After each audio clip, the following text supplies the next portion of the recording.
They say you can't put a price on dignity. But I learned the exact cost of mine the day my own daughter rolled her eyes at a 47 coat. That eye roll cost her everything she thought she'd built. And it bought me back the respect I'd spent 8 years earning. Before I begin my story, let me know in the comments where you are listening from and what time it is.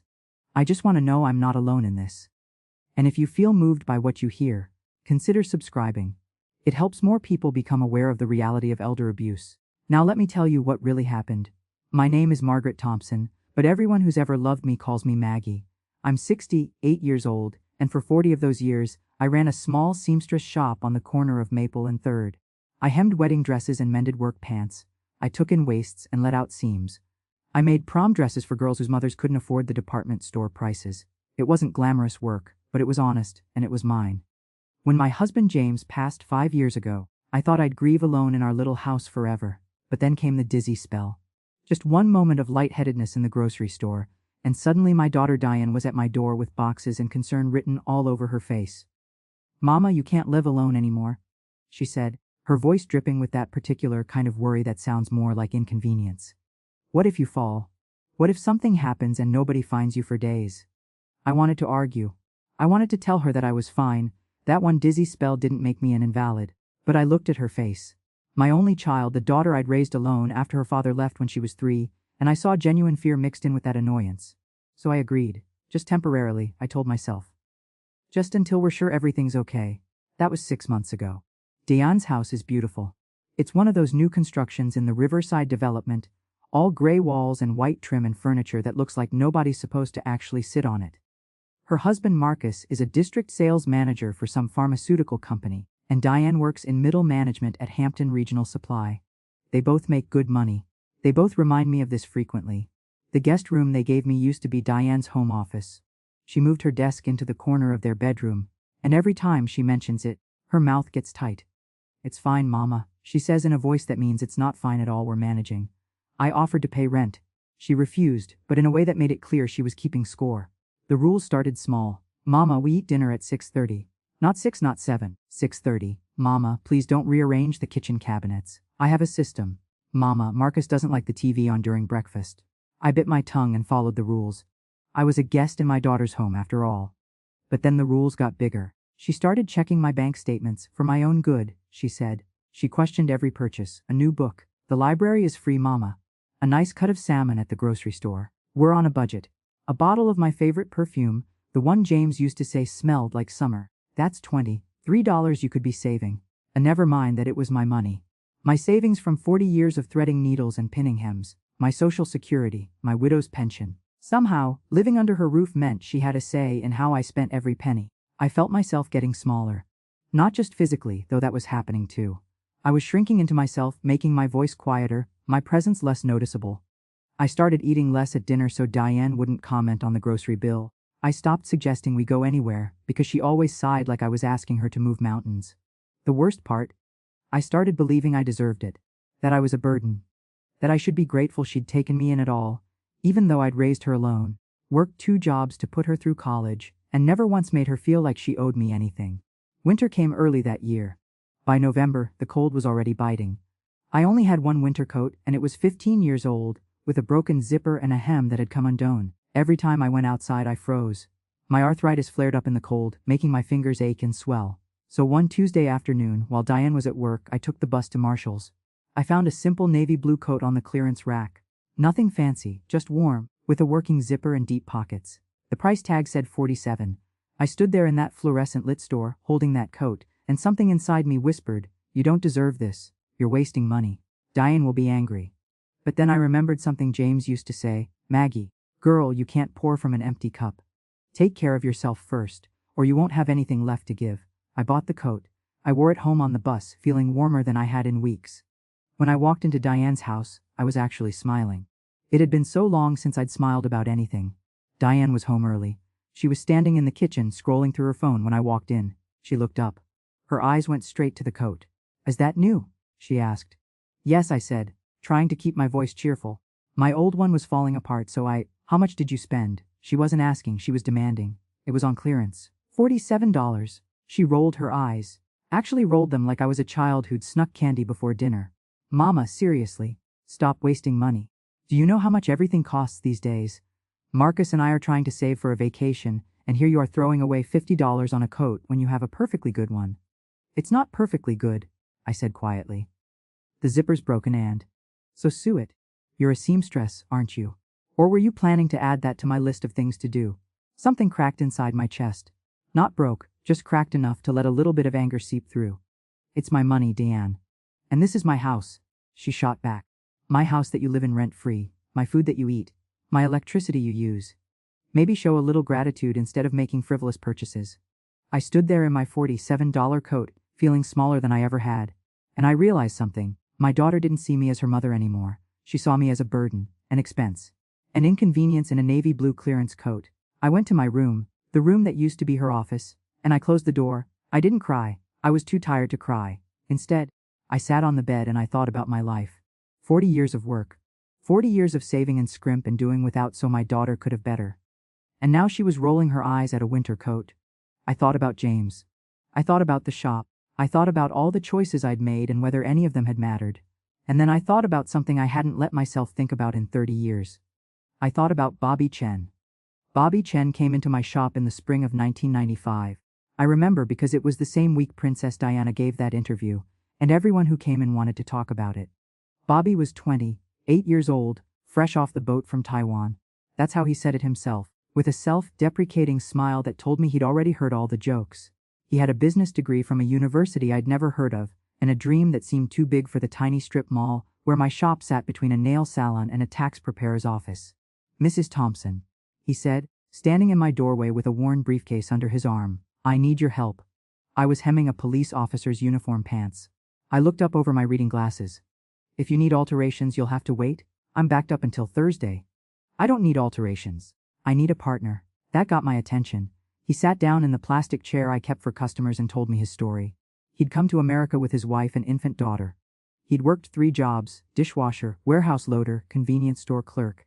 He'd saved every penny, and now he had an opportunity. A textile factory in Taiwan, his uncle's factory, was willing to export directly to American retailers, cutting out the middleman. Bobby had the connections, the language skills, and the business knowledge. What he didn't have was capital, credit history, or anyone who believed in him. I've been to 12 banks, he said, his English careful and precise.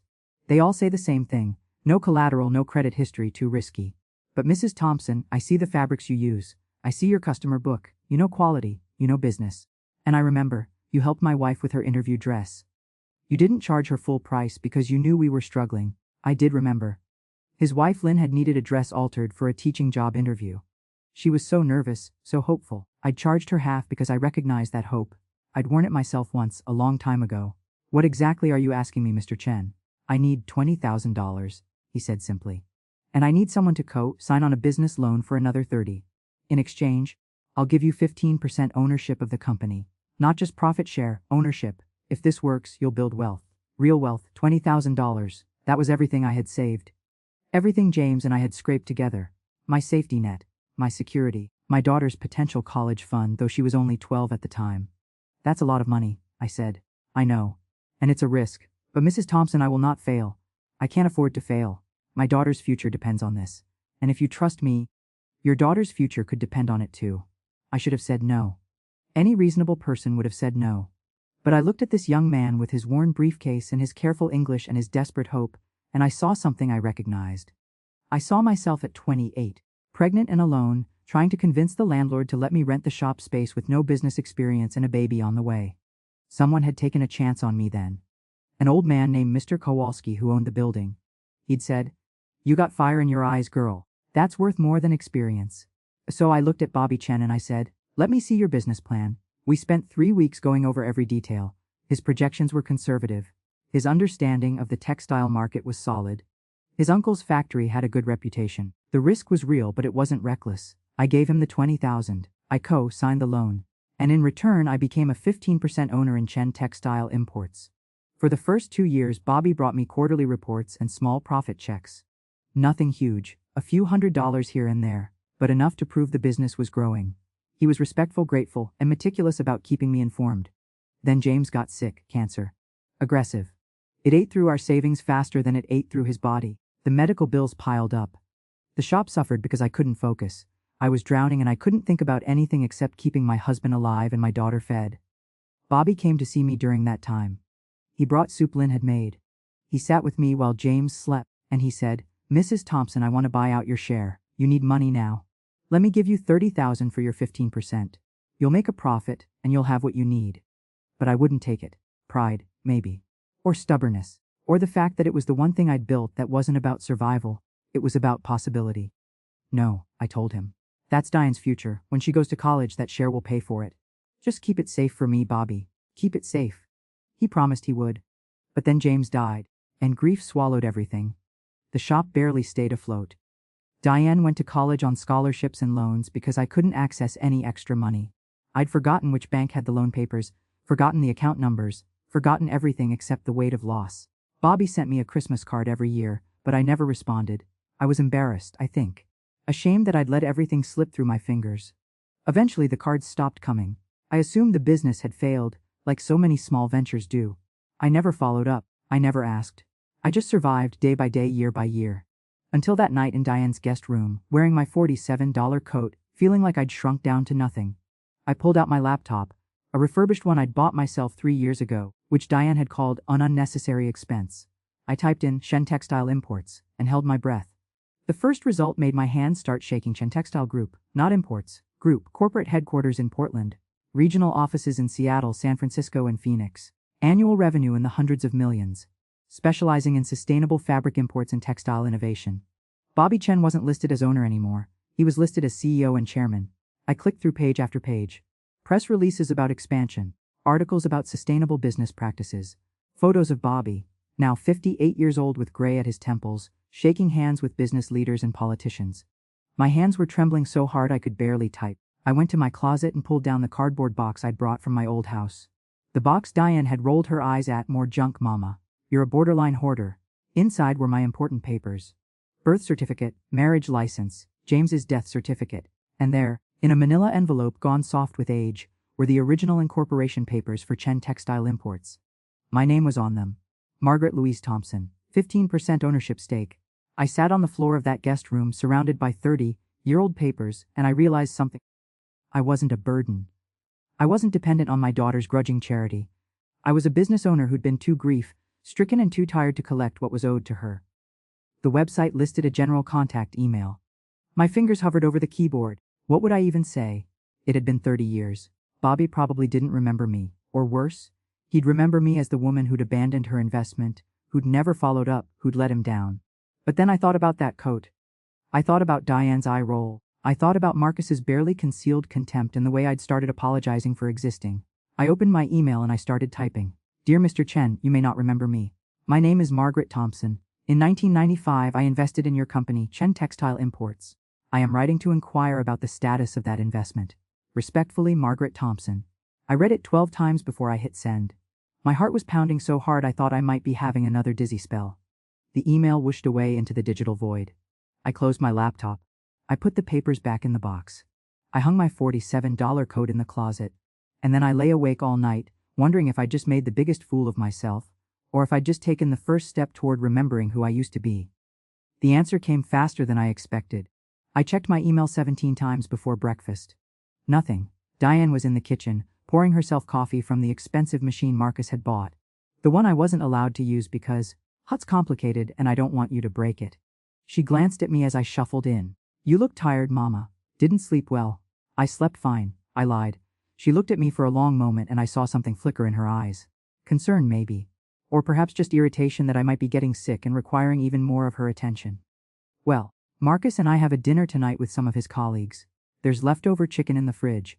Just heat it up at 6:30, okay, and please don't use the oven.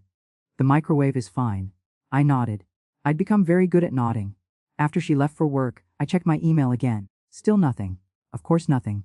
What had I been thinking? Bobby Chen was a CEO now. He probably had assistants screening his emails. Even if my message got through, he'd have lawyers handle it. 30-year-old investments weren't something busy executives dealt with personally. I spent the morning cleaning the house, something I did every day, trying to earn my keep. I dusted the furniture that nobody was supposed to touch. I vacuumed carpets that never seemed dirty. I wiped down counters in a kitchen where I wasn't allowed to cook.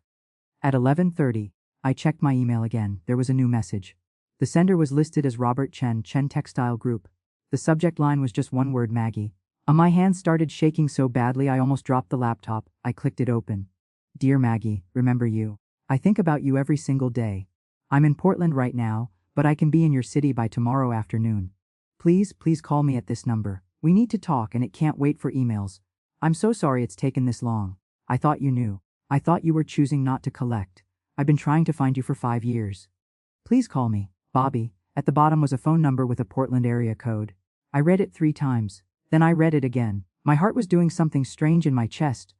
Not quite racing, not quite calm. Something in between. Something that felt like hope, and I'd forgotten what hope felt like. I looked at the clock.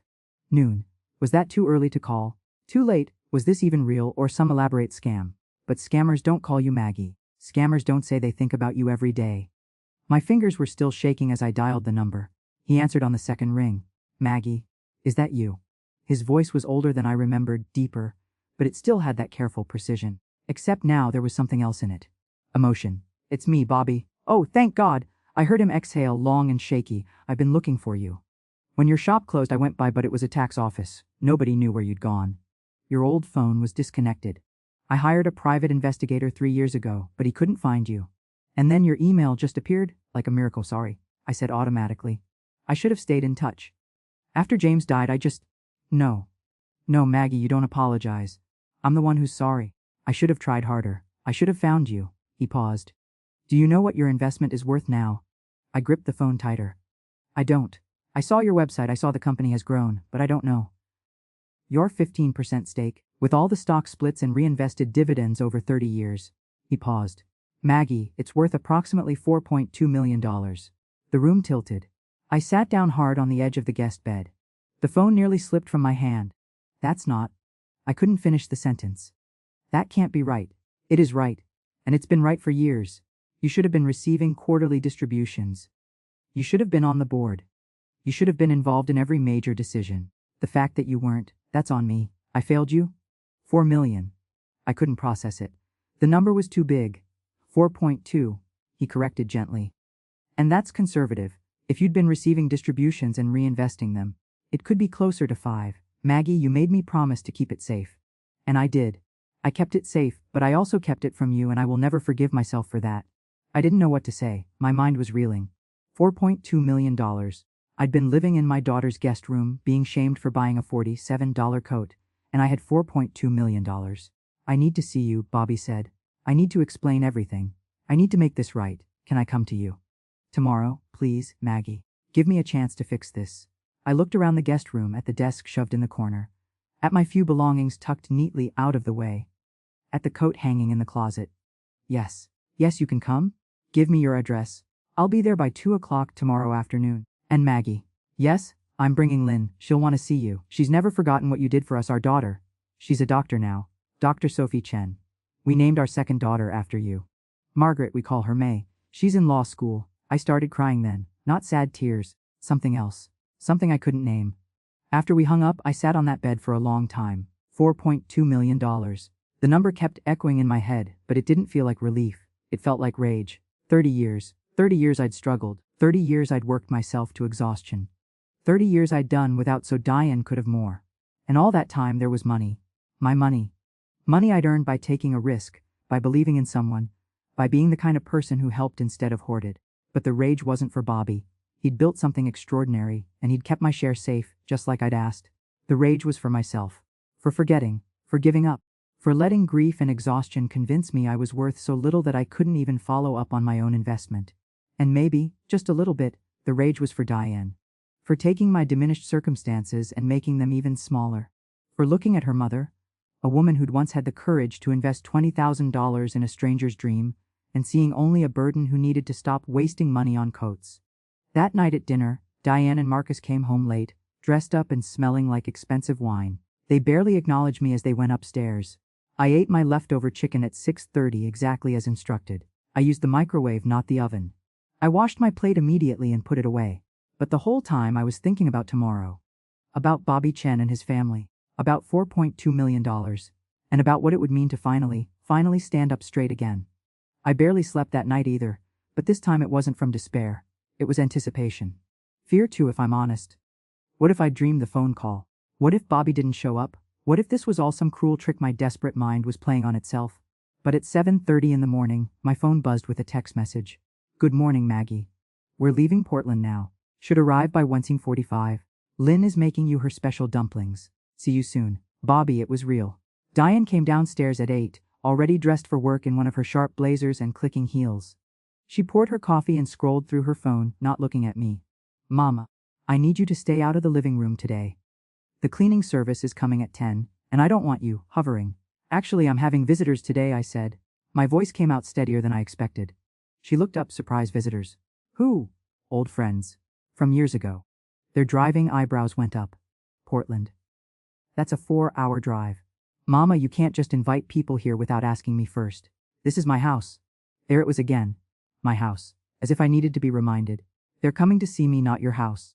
We can sit in my room if it's a problem. That's not. She sighed, pinching the bridge of her nose like I was giving her a migraine. Fine.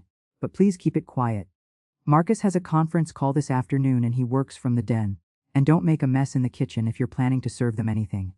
I won't make a mess. She grabbed her bag and her travel mug. At the door, she turned back. Who are these people anyway? Bobby Chen and his wife Lynn. I helped them start a business a long time ago. Something flickered across her face. Chen, as in Chen Textile Group? My heart skipped. You know them. Mama, they're one of the biggest textile suppliers on the West Coast. Hampton Regional has been trying to get an exclusive contract with them for 2 years. She laughed, but it wasn't a kind laugh. You helped them start their business. What, you hemmed someone's pants and now you think you're a business partner? I didn't answer. I just looked at her. She shook her head. Just, don't embarrass me, okay? Don't tell them some made-up story about being involved in their company. These are serious business people. Then she left. I stood in that kitchen, in that house that wasn't mine, and I smiled. Actually smiled. Because in a few hours, Diane was going to learn exactly how wrong she was. The cleaning service came and went. I stayed in my room, looking through the old papers again. The incorporation documents. The original investment agreement. The quarterly reports Bobby had sent for those first 2 years, before James got sick and I stopped paying attention to anything except survival. It was all there. All real. Proof that once upon a time, Margaret Thompson had been someone who took risks and built things. At 1:45, a sleek black SUV pulled into the driveway. I watched from the window as Bobby Chen stepped out. He was older, yes, gray hair, reading glasses hanging from a chain around his neck. A few more pounds than the desperate young man I remembered. But his face lit up when he looked at the house, like he was seeing something precious. Lynn emerged from the passenger side. She was small and elegant, her black hair cut in a stylish bob, wearing a beautiful jade-colored dress. She was carrying a large container, the dumplings, I assumed, and then the back doors opened and 2 young women got out. One was in her late 20s, professional, looking in slacks and a blouse. The other was younger, maybe 25, wearing jeans and a law school sweatshirt. Sophie and May, his daughters, named after doctors and after me. I met them at the door before they could ring the bell. Bobby saw me and his face crumpled. Maggie. He pulled me into a hug and I let myself be hugged. Lynn was crying as she embraced me next, saying something in Mandarin that I didn't understand but felt anyway. Mrs. Thompson, Sophie said, shaking my hand with the firm grip of someone who'd learned to command respect. Dad talks about you constantly. You changed our lives. We wouldn't exist without you, May added with a grin. Well, Sophie would. But I definitely wouldn't because Dad said if the business had failed they weren't having more kids. May, Lynn swatted her daughter's arm, but she was laughing. I ushered them inside, acutely aware of how fancy the house looked and how little of it was mine. We settled in the living room, Diane's pristine, untouchable living room, and suddenly it didn't feel so intimidating anymore. Bobby pulled out a leather briefcase. I need to show you everything, Maggie. I need you to understand what happened, and what should have happened, and how we're going to fix this.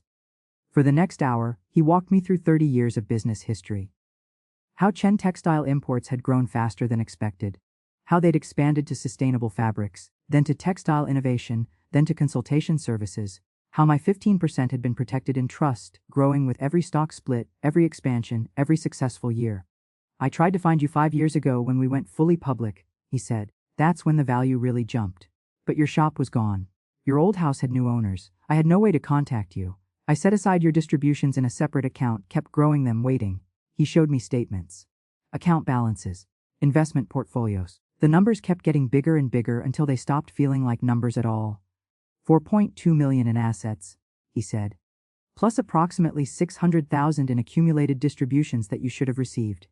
And Maggie, I want to offer you something else. He pulled out another document. A position on our advisory board.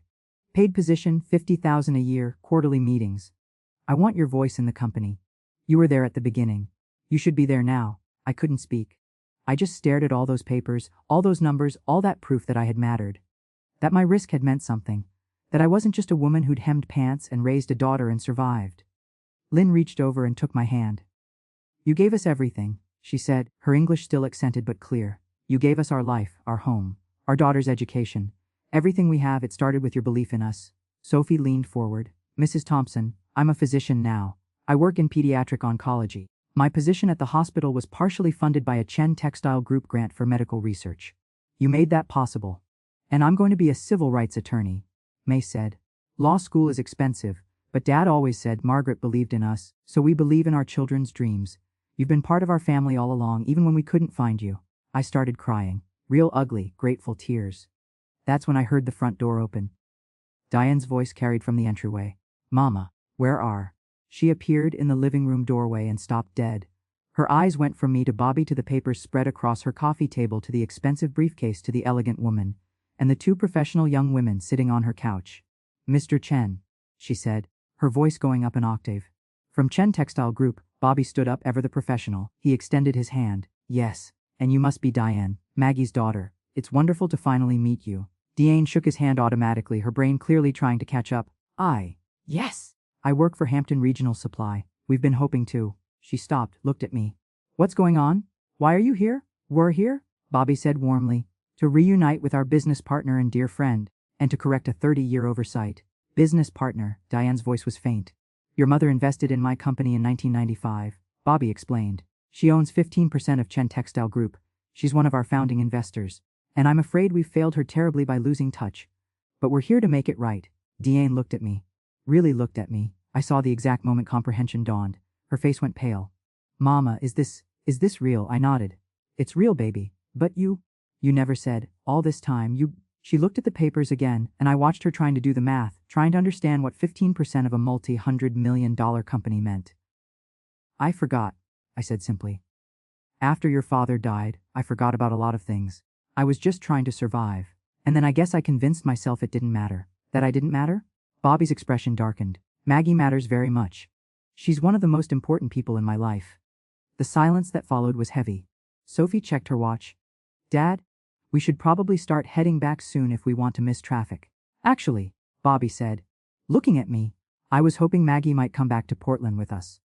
Just for a few days, we have so much to discuss, and I'd like our attorneys to meet with her. We need to set up proper access to her accounts, get her on the distribution schedule, and discuss the board position. He turned to Diane.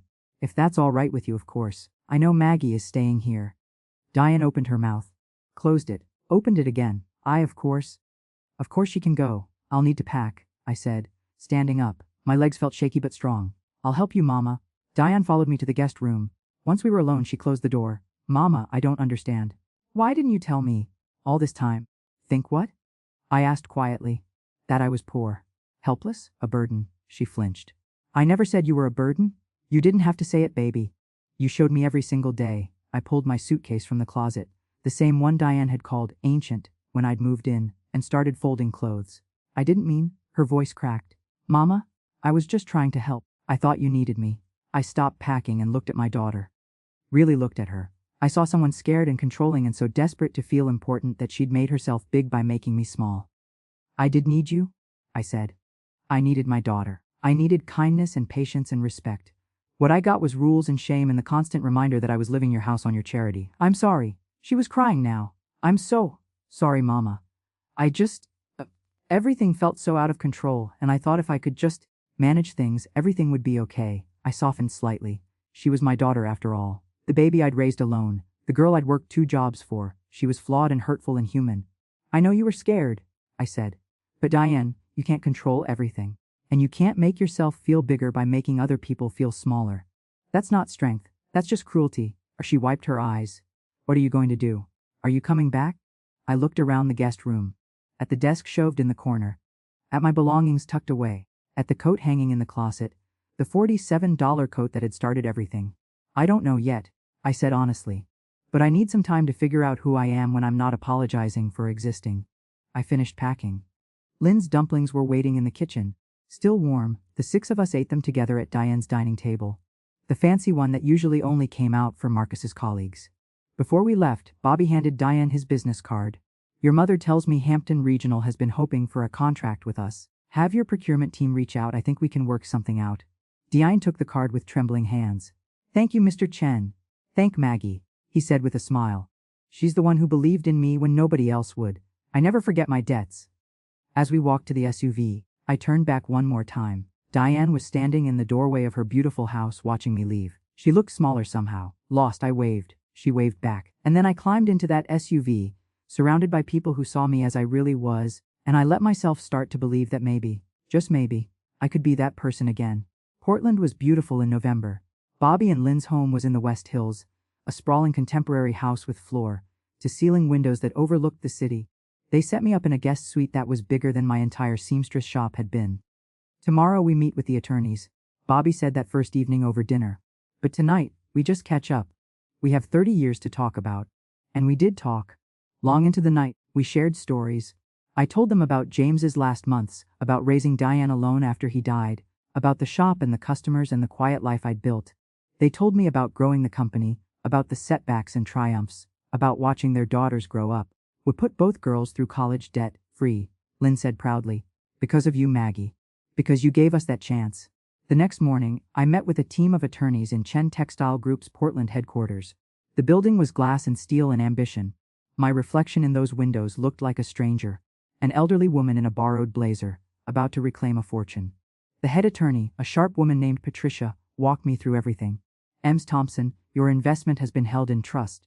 We've maintained it according to the original agreement, with all growth and distributions allocated to your account. You'll need to sign some documents today to regain full access. She slid a folder across the conference table. Inside were account statements, investment portfolios, and documents that needed my signature. The total liquid assets currently stand at $4.7 million, Patricia said. That's grown since Mr. Chen's initial calculation due to some recent market movements.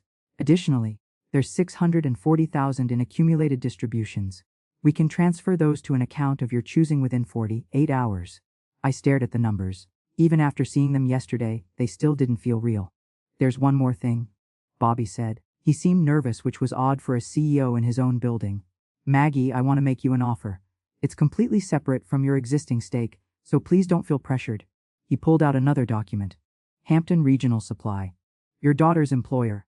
They've been trying to secure an exclusive contract with us for 2 years. But last month their parent company put them up for sale. They're struggling, bad management, some questionable accounting practices, losing contracts to competitors.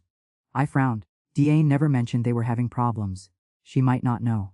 Middle management is often the last to hear. But here's the thing. Hampton Regional has good bones. Good client relationships, solid infrastructure, a decent reputation.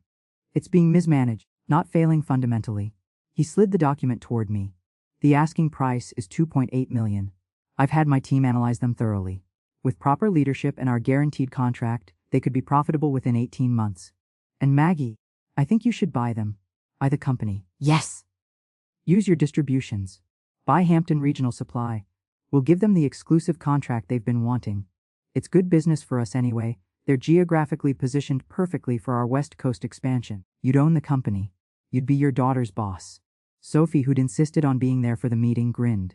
It's poetic justice, Mrs. Thompson. It's not about justice, Bobby said quickly. It's about opportunity. You have capital. You have business sense. You proved that 30 years ago when you saw potential in an immigrant with a dream. And you'd have our full support. Our CFO could help you set up the management structure. I'd personally mentor you through the transition. I sat back in the leather chair, my daughter's company. The place where she worked so hard to climb the ladder to prove herself to be important. Why would I want to do this? I asked quietly. Bobby leaned forward. Because you can. Because you should have been building wealth and making decisions like this for the last 30 years. Because your daughter needs to see you as you really are, not a burden, but a force. He paused. And because Hampton Regional is a good investment. This isn't charity, Maggie. This is business. Patricia added, the due diligence checks out. The sale could close in 3 weeks if you move quickly. The current owners are motivated. They want out before the fourth quarter results come in. I looked at the document. Hampton Regional Supply. Diane's workplace. The job she was so proud of, that she used to make herself feel superior to her poor mother living in her guest room. Can I think about it? I asked. Of course, Bobby said. Take all the time you need. But Maggie, don't think too long, someone else will buy them if you don't, and that exclusive contract opportunity won't last forever. That afternoon, Sophie took me shopping. Dad told me you bought a coat and your daughter made you feel bad about it, she said as we walked through the Pearl District. We're fixing that. Consider it 30 years of birthday and Christmas gifts. She took me to boutiques I'd never dreamed of entering. We bought clothes that actually fit, that were tailored and beautiful and made me feel like myself again.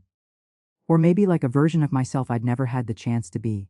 My dad talks about you all the time, Sophie said as we sat in a cafe afterward surrounded by shopping bags. When I was applying to medical school, I was terrified.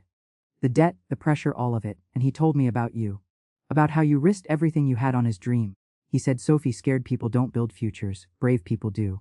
Be like Margaret. My eyes burned with tears. I wasn't brave, I was just hopeful, I guess. Hope is brave, she said simply. Especially when you have every reason not to hope. That evening, back at Bobby and Lynn's house, I sat in their beautiful living room with a glass of wine I actually enjoyed instead of pretending to. Lynn was teaching me a card game. Bobby was reading the newspaper. It was comfortable and easy and everything Diane's house had never been. My phone buzzed. A text from Diane. Mama, are you okay? When are you coming back? Marcus once stared at the message. When are you coming back? Not, I miss you, or I'm sorry, or I love you. Just when are you coming back, with Marcus's name attached like I was inconveniencing them. Another text came through. Also, I talked to my boss today. He said there's been some corporate stuff happening. Do you think Mr. Chen would really give us that contract? It would be huge for my career. There it was. She wasn't worried about me. She was worried about the contract, about her career, about what I could do for her now that she knew I wasn't worthless. I thought about the offer. Hampton Regional Supply. $2.8 million. An exclusive contract with Chen Textile Group. I thought about Diane's eye roll. The $47 coat. 6 months of shrinking myself to fit in her guest room. I thought about the woman I used to be. The seamstress who took a risk on a young immigrant. The widow who survived, the mother who sacrificed. And I thought about the woman I could be now. The investor. The business owner. The person who didn't apologize for existing. I texted back, I'm fine. I'll be back in a few days. We need to talk. Then I turned to Bobby. I want to see the full financial analysis of Hampton Regional. Everything. And I want to meet with Patricia again tomorrow. He looked up from his newspaper, a slow smile spreading across his face. You're going to do it. I'm considering it very seriously. But Bobby, if I do this, I do it right. I'm not buying a company just to prove a point to my daughter. I'm buying it because it's a good investment and because I can run it well. That's exactly the right reason, he said. Lynn reached over and squeezed my hand. James would be proud of you. I nodded, my throat tight. I think he would be. That night, in the guest room that felt more like home than Diane's house ever had, I pulled out the incorporation papers again. Those yellow documents from 1995. Proof that once, a long time ago, Margaret Thompson had believed in something beyond survival. I fell asleep holding them, dreaming of seamstress shops and textile empires and $47 coats that changed everything. The next morning I met with Patricia again. She walked me through every detail of Hampton Regional's financials, the debt-to-asset ratio, the client retention rates, the management structure, the reason they were selling. The current CEO is retiring, Patricia explained. His sons were supposed to take over, but they've run the company into the ground over the last 3 years. Bad contracts, poor negotiations, and some expense account issues that are borderline fraudulent. The father wants to sell before it gets worse. How many employees? I asked. 237. Your daughter is a mid-level manager in the procurement division. She's actually one of their better performers.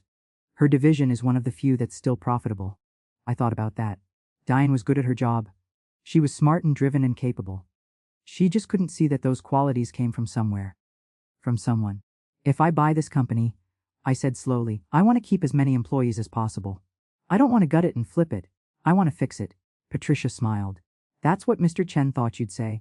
He's prepared a proposal for a joint venture management structure. Chen Textile Group would provide operational support for the first year while you learn the business. They'd also guarantee the exclusive contract, which would stabilize revenue immediately. And my daughter. She'd keep her job. She'd keep her position. The only thing that changes is who signs her paychecks and approves her budgets. Patricia paused.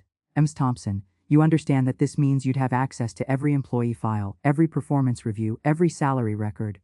I understood what she wasn't saying. I'd see exactly how much Diane made, how she was evaluated, where she stood in the company hierarchy. I understand. And you understand that eventually, she'll find out you own the company. I'm counting on it. Patricia's smile widened. Then let's talk about the offer structure. We spent 6 hours going over every detail. By the end, my head was spinning with numbers and terms and clauses, but I understood the core of it. I could do this. I had the money. I had the support. And most importantly, I had the will. On November 15th, exactly 8 days after I'd emailed Bobby Chen, I signed the papers to purchase Hampton Regional Supply for $2.8 million. I was 76 years old, and I'd just become a CEO. Bobby opened a bottle of champagne in the conference room. His entire executive team was there applauding. Sophie and May had driven up from their respective cities to celebrate. Lynn was crying happy tears. To Margaret Thompson, Bobby raised his glass. Who took a chance on me 30 years ago and is still taking chances? The bravest woman I know. We toasted, we celebrated. And then Patricia handed me one more document. Your first official act as owner of Hampton Regional Supply, she said. The exclusive contract with Chen Textile Group. It's been approved by their board. All it needs is your signature as the owner of Hampton Regional. I looked at the contract. 5 years exclusive partnership, guaranteed minimum orders. It would save the company. It would make Diane's division the crown jewel. It would secure jobs for 237 people. And it would teach my daughter that the woman she'd dismissed as a burden in a cheap coat was actually the reason her career was about to flourish. I signed my name with a steady hand. When do I tell them? I asked. The employees. My daughter. The sale is public record as of tomorrow, Patricia said. The business journals will report it by end of week. You can tell people whenever you'd like, but word will get out naturally within days. I nodded. Then I think I'll go home. To Diane's house. I think it's time we had a real conversation. Bobby drove me to the airport himself. Maggie, I'm proud of you. And I'm sorry it took so long for us to reconnect. But I promise you, I will never lose track of you again. Your family too, Bobby. All of you. He hugged me tight. Call me when you tell her. I want to know you're okay. I'll be okay, I said. And I meant it. The flight home felt different. I wasn't running away anymore. I wasn't hiding. I was walking back into my daughter's house as myself. Fully myself, for the first time in years. I landed at 8 p.m. I took a taxi to Diane's house, my new clothes in my suitcase, my new reality settling into my bones. When I walked through the door, Diane was waiting in the living room. Mama, she said, standing up quickly. You're back. I was worried. You didn't answer my last 3 texts. I was busy, I said simply. We need to talk, Diane. She nodded, looking nervous. I know haven't been good to you, and I'm sorry. Really sorry. When I saw Mr. Chen here, when I understood what you'd done for them, I realized, she swallowed hard. I realized I've been treating you like you're nothing. Like you're just in the way. And that's not who I want to be. I set down my suitcase. Diane, I bought a company. She blinked. One, Portland. With Bobby's help. I bought a company for $2.8 million. It's a good investment. It's positioned well, has solid client relationships, and with proper management, it'll be profitable within 18 months. She was staring at me like I was speaking a foreign language. You bought a company. Mama, what company? I looked at my daughter. At her confusion, her disbelief, her slowly dawning horror. Hampton Regional Supply, I said quietly. I bought your company, baby. As of today, I'm your boss. The silence that followed could have shattered glass. Diane's face went through about 5 different emotions in 10 seconds. Shock, disbelief, confusion, anger, and finally something that looked like fear. You're joking, she said, her voice was barely a whisper. I'm not joking. You can't, Mama, you can't just buy a company. That's not how it works. There are processes, approvals, boards. There are, I agreed. And I went through all of them. The sale was finalized this morning. Hampton Regional Supply is mine. The paperwork is public record as of tomorrow, as she sat down hard on the couch. How? How do you have that kind of money? Even with Mr. Chen's investment, you said you forgot about it, you said. I did forget. But Bobby didn't. He kept it safe. He grew it. And now I have $4.7 million in assets, plus another $600,000 in distributions. I used part of the distributions to buy your company, my company. She said it like she was testing the words.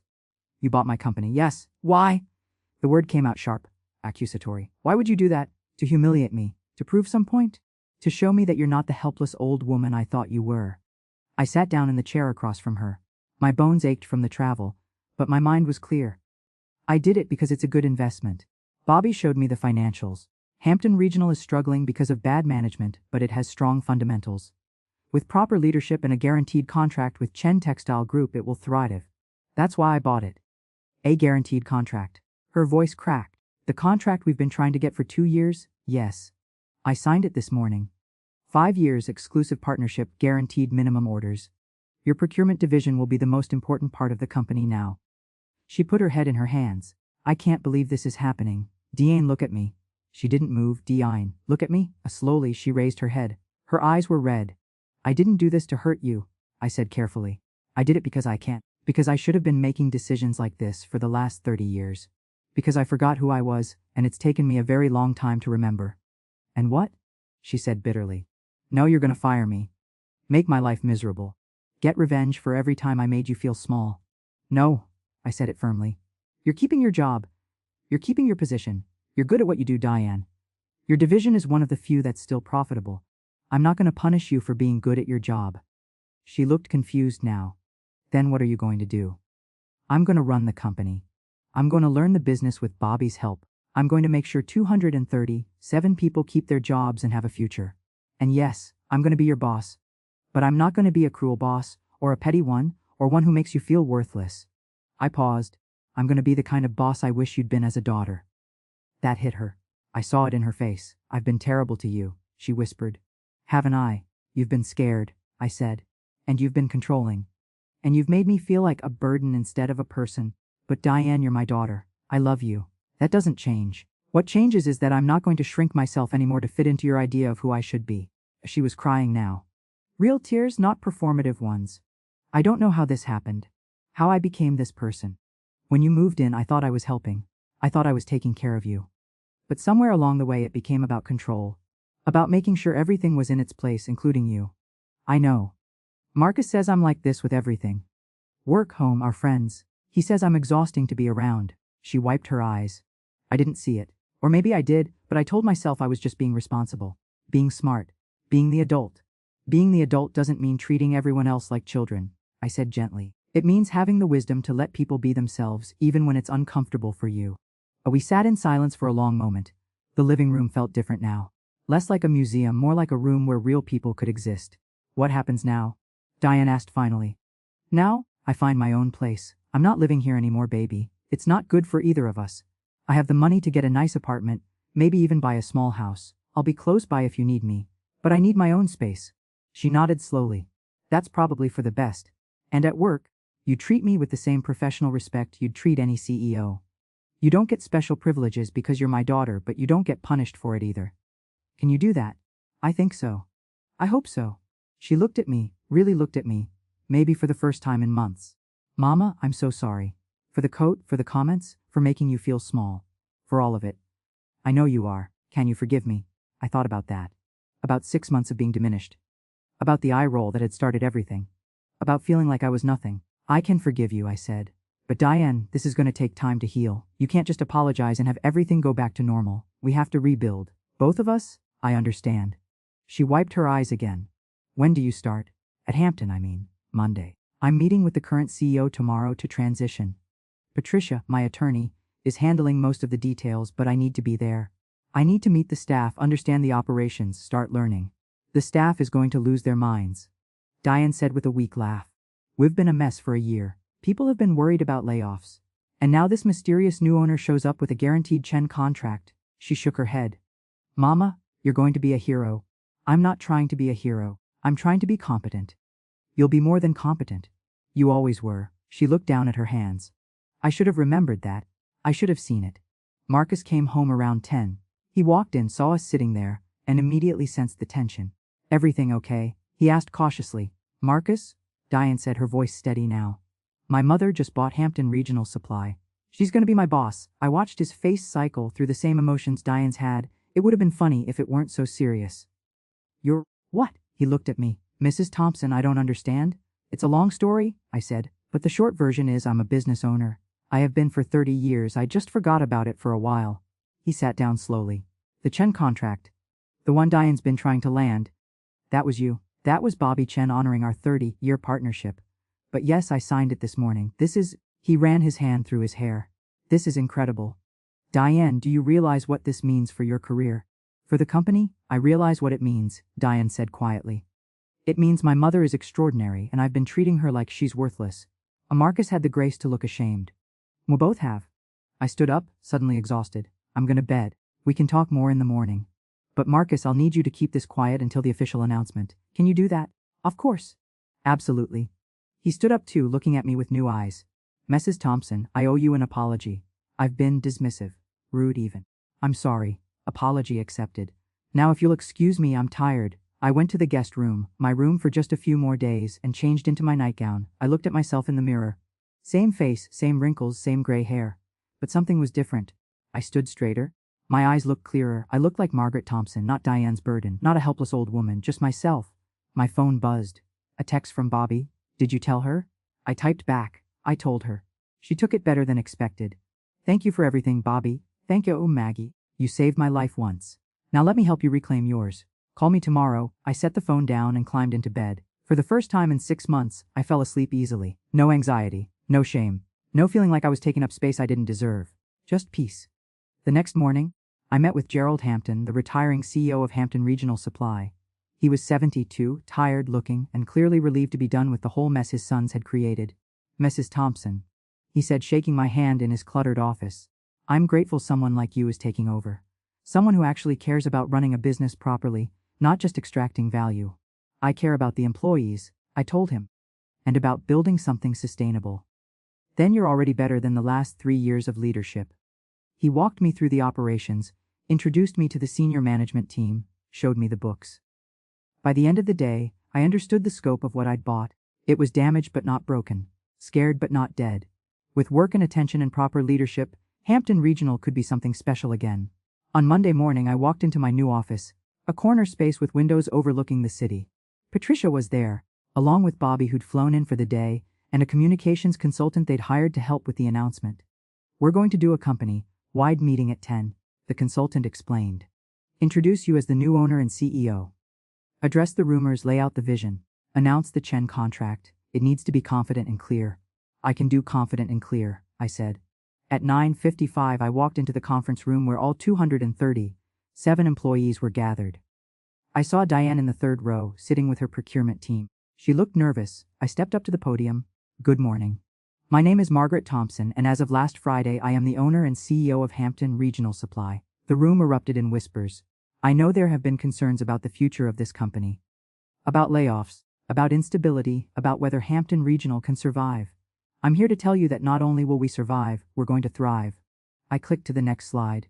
The Chen Textile Group logo. This morning, I'm announcing a 5-year exclusive partnership contract with Chen Textile Group, one of the largest textile suppliers on the West Coast. This contract guarantees minimum orders, provides revenue stability, and positions our procurement division as one of the most important operations in the region. The room exploded in applause. I saw Diane's face go pale, then pink, then something like proud. There will be no layoffs. There will be no gutting of operations. There will be investment in training, better equipment, and competitive compensation. Hampton Regional has good bones. We're going to build on that foundation. I spoke for 20 minutes. I laid out the vision, the timeline, the immediate changes. I was clear and direct and honest. When I finished, the applause was genuine. People looked hopeful instead of scared. Afterward, employees lined up to introduce themselves, to shake my hand, to thank me for saving their jobs. Diane waited until the end. When everyone else had left, she approached the podium. That was incredible, Mama, she said softly. You were incredible. Thank you, baby. I mean it. The way you commanded that room, the way you laid everything out, you're a natural leader. I never knew. I didn't either, I admitted. But I'm learning. She hesitated. Can I take you to lunch, just us? I know you're busy, but I'd really like to really talk, not just apologize and run away.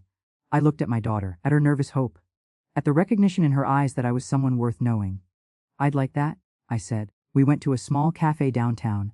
We ordered sandwiches and sat by the window, and for the first time in 6 months, maybe longer, we talked like equals, like two adults who respected each other.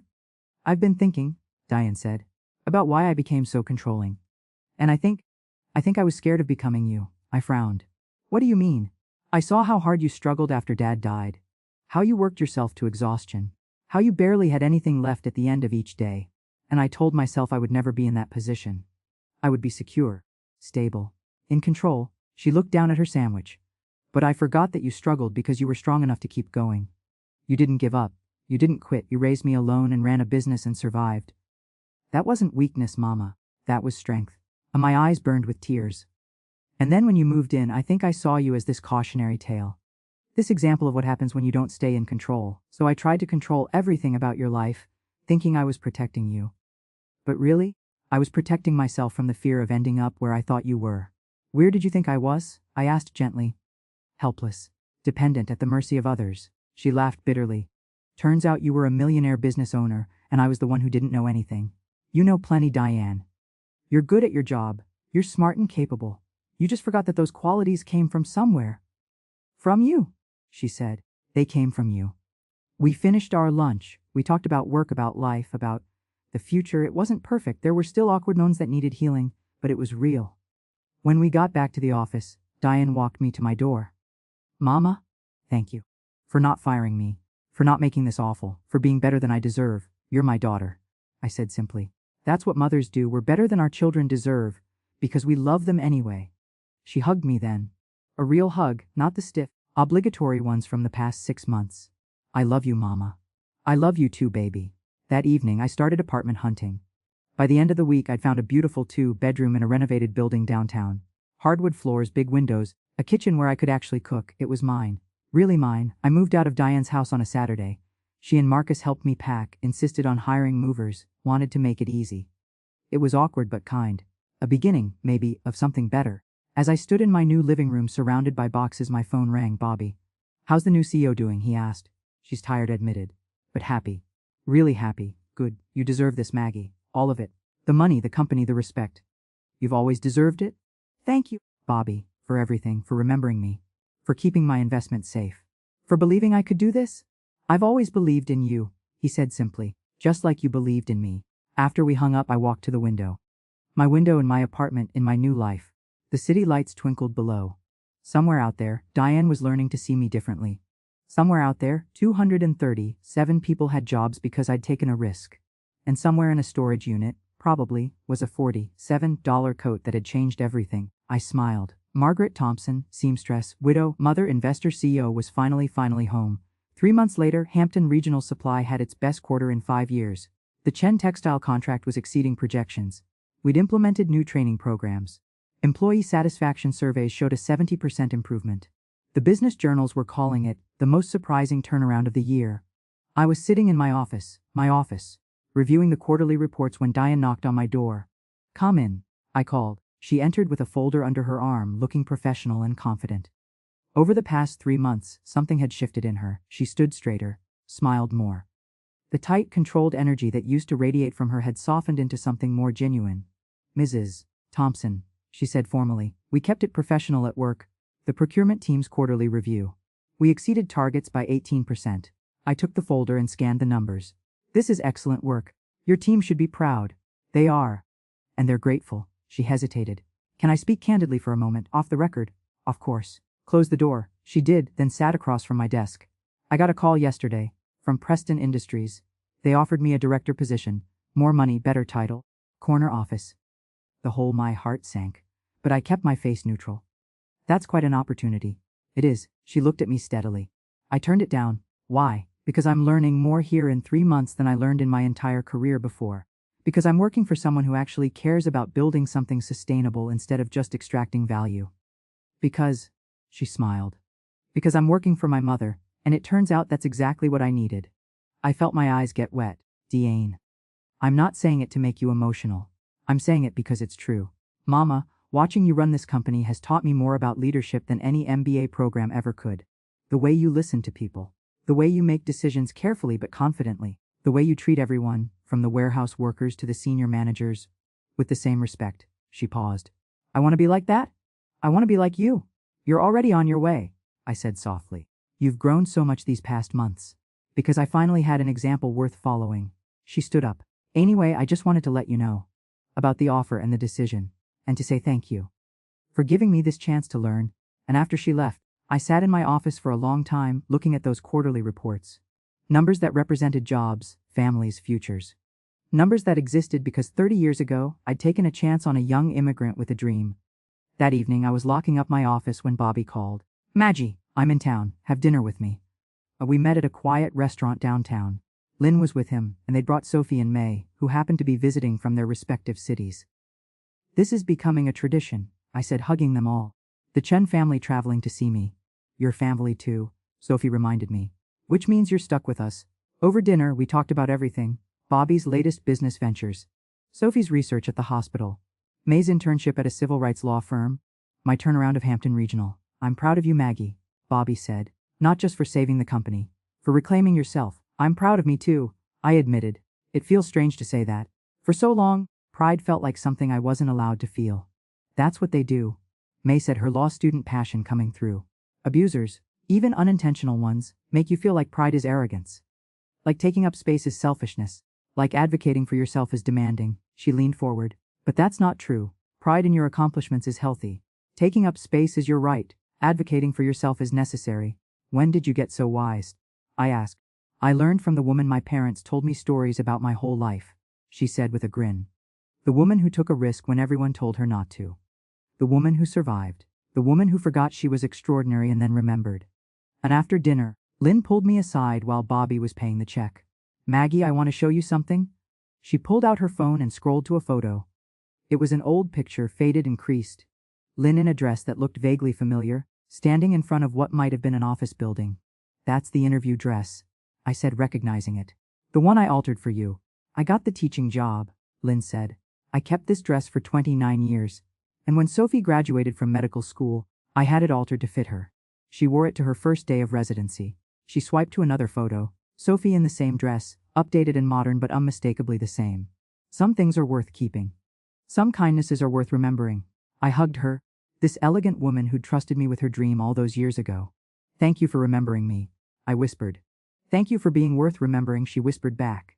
A week later, I got an unexpected visitor at the office.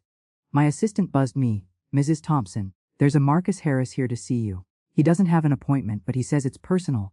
My son-in-law. I hadn't spoken to him outside of polite greetings since I'd moved out. Send him in. Marcus entered looking nervous, holding a small gift bag. Mrs. Thompson, I'm sorry to bother you at work. I know you're busy. It's fine, Marcus. Sit down. What can I do for you? He sat, then immediately stood up again, too agitated to be still. I need to apologize. Properly. I've been a coward about it.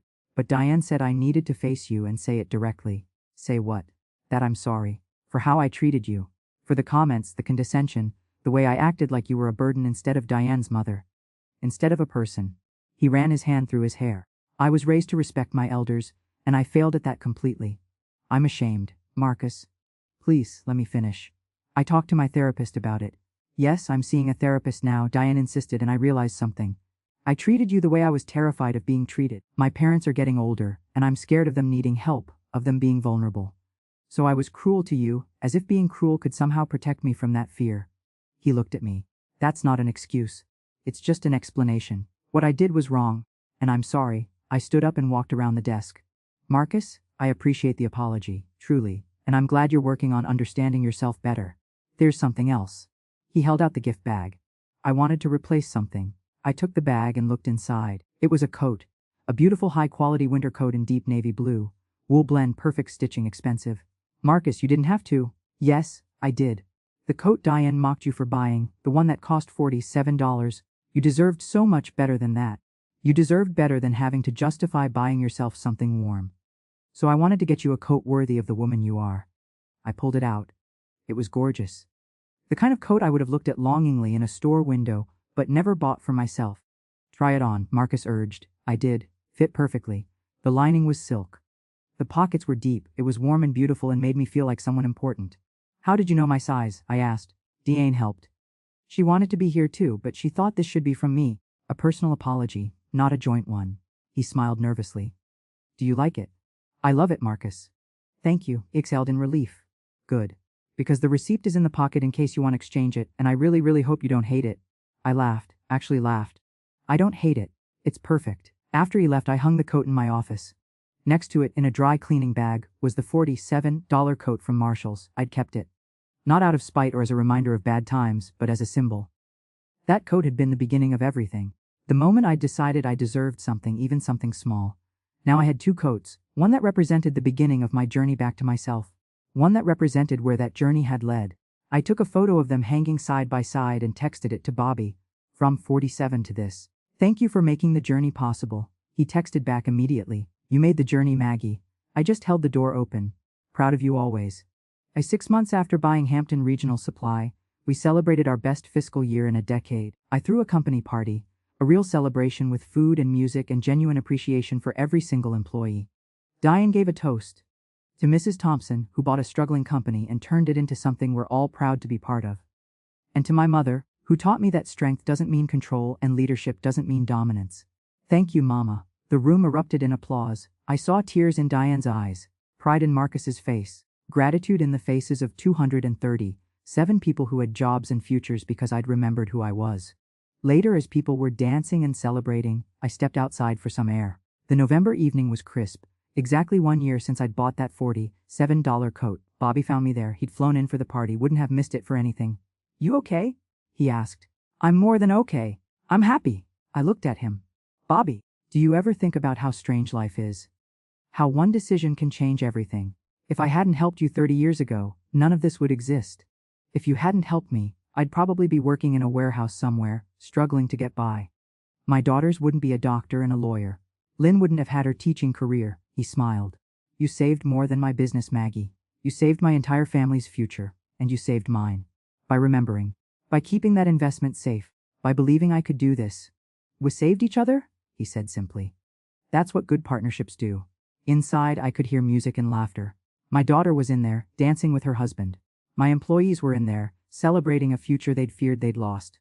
A company I'd built back from the edge was thriving. "You know what the best part is?" I said.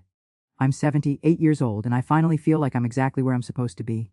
Like everything, the struggles, the losses, the forgotten investments, even the $47 coat, it all led here. To this moment. To this life. That's not the best part." Bobby corrected gently. "The best part is that you have so much life left to live. So many more decisions to make, risks to take, dreams to build. This isn't the ending, Maggie. This is just the beginning." He was right. I'm 80 years old now. Hampton Regional Supply is thriving. Diane is the VP of Operations, a position she earned through hard work and genuine leadership growth. Marcus and I have coffee together once a month, and he's become someone I genuinely respect. Bobby and I still talk several times a week. Lynn sends me her famous dumplings every Christmas. Sophie named her daughter after me, little Maggie Chen, who's now 7 and wants to be a business doctor when she grows up. Mai is a partner at her law firm, fighting for people who've been made to feel small. I still have both coats, the $47 one and the expensive one. I wear them both depending on my mood. Some days I want to remember where I came from. Other days I want to celebrate where I've arrived. But every time I put on either coat, I remember the same thing. I am Margaret Thompson. I am a seamstress who became an investor. A widow who became a CEO, a mother who became a leader. A woman who forgot herself and then remembered. I am someone who took a risk on a stranger's dream and built a fortune. Someone who bought a company to save it, not to prove a point. Someone who chose dignity over revenge and strength over bitterness. I am someone who matters. And that truth that took me 78 years to fully embrace, is worth more than all the money in my investment accounts. They say you can't put a price on dignity. But I learned the exact cost of mine, $47, a forgotten investment, and the courage to remember who I'd always been. And you know what? It was worth every penny. If my story touched you in any way, please subscribe to this channel. Elder abuse, whether it's financial, emotional, or just the quiet erosion of dignity, happens more often than we want to admit. Sometimes it comes from strangers. Sometimes it comes from the people who are supposed to love us most. But it's never too late to remember who you are.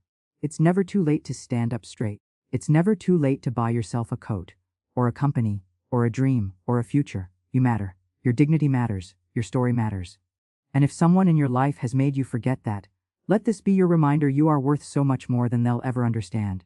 Thank you for listening. Thank you for being here. And remember, sometimes the smallest act of self-respect can change everything.